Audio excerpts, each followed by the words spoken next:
Hi, my name is Judy Kibingue. I am the director and one of the writers of the film Something Necessary. And I'm really honored to have this film showing in Colombia.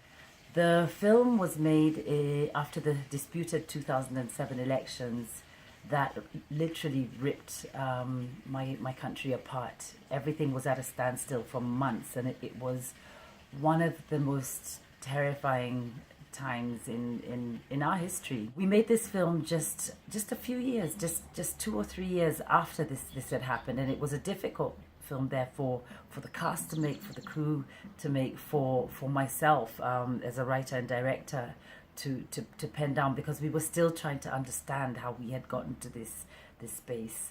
The beautiful thing about film, about art, about music is that it is able to say things that you can't say to each other. It's able to help you step back and reflect and see yourself in a way that nothing else, that a conversation cannot.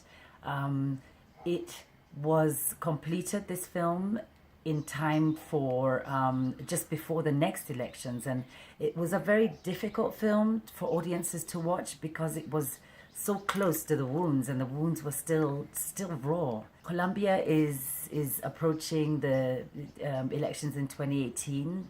I understand there is some tension, some worry, and I think this is a film which will, despite differences in language and in country, despite the fact that we're continents apart, I think this film will help audiences just really understand the human aspect of civil unrest, the human losses, what happens when a country becomes divided through political unrest. I hope it's going to create conversations, allow people to speak about things that sometimes they are a little afraid or uncomfortable to speak about.